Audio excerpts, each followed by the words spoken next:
if you're being required to do things that make you weak and ashamed, then stop. Don't do them. Like one of the things I learned from Solzhenitsyn and Frankl was that systems go terribly out of control when people don't stop them when they're going mildly out of control. You know, and you might say, I should just keep my goddamn head down and shut up. It's like, maybe you should. Like, that's not bad advice. You know, you don't want to make unnecessary enemies, and you don't need any more trouble than you need. But you got to ask yourself on a day-to-day basis, what makes you think you're not selling your soul?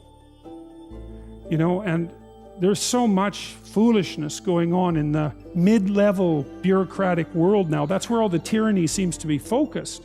And the reason that it multiplies is because sensible people say nothing when they should say something. And what's so strange about that is that there are way more sensible people than people who aren't sensible. They're just not as noisy.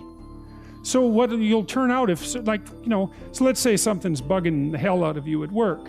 Well, then you have to prepare to find another job. That's the first thing you have to do.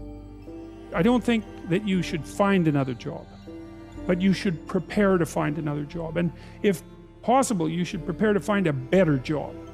Because if you can't tell someone to go to hell, then you can't negotiate with them. And if they've got you over a barrel, then you can't say anything. So you gotta set yourself up so you've got some mobility. And actually, that's a really good principle in your life, period. You should set yourself up so that you have a lateral move at hand. And then you should find out, well, are there things at work that are disturbing my soul? You know, and you find that out. First of all, you ask yourself, okay, I'm disturbed at work. Okay, I'm probably weak and deceitful and useless and lazy. You might as well start with that. And then you talk to some people, like your wife, your friends, your co-workers, and find out, are you stupid, deceitful, and lazy?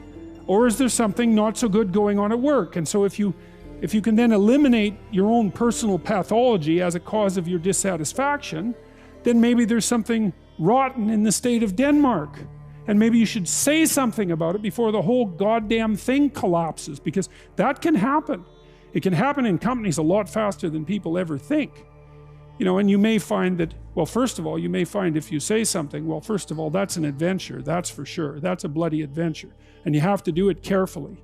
And you have to be prepared for it. But it might be the best thing that ever happened to you.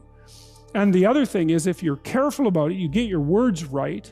Like, and this is strategic battle, right? It's not something you wander into carelessly. Then you may find that there's lots of people who feel exactly the same way you do, and that you've actually cottoned on to something. You're a canary in a coal mine, and not just some like psychopathic mouthpiece. So you got to ask yourself when you go and do what you do, like, is this making you stronger? Is this making you weaker? And if it's making you weaker, then you got to ask yourself, do you really want to be weaker? Because the weaker you get, the more you're tyrannized. And then worse than that, like the weaker you get, the more bitter you get. And the more you'll work towards terrible things, the more you'll snap at your wife, the more you'll kick your kids, you know. Like, it's no joke to be tyrannized at work. And so I would say you have an ethical responsibility as a citizen to forthrightly confront creeping tyranny no matter where it occurs.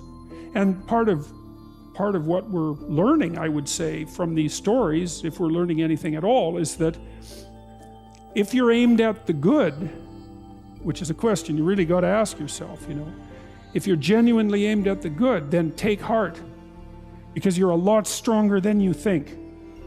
If you're being oppressed, and I mean in your soul, by what you're required to swallow at work, well, you think you're not paying a price for that?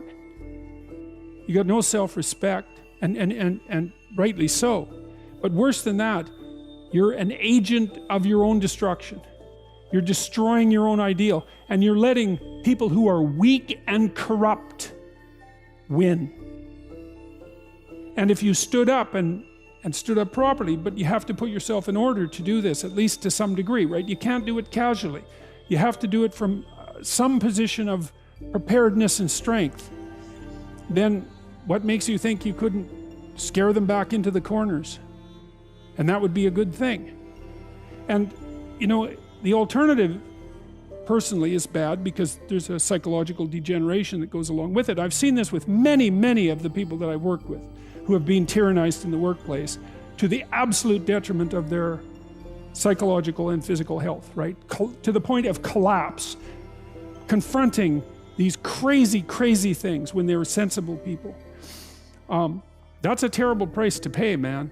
Like it's a bad price. And then if the foolishness isn't dealt with at the local level, when it's still relatively trivial, then it will multiply until it's dealt with at the social level. And we're seeing signs of that already. Problems that aren't solved multiply, and soon people fight. And you know, better to argue than to fight, unless you want to fight. And some people want to fight, and I can understand why, but I wouldn't recommend it, because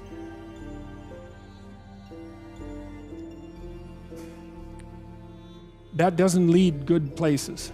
It really doesn't lead good places. So I'd say you have a duty. Maybe that's why you stand up. It's because you have a goddamn duty to stand up and just say what you have to say.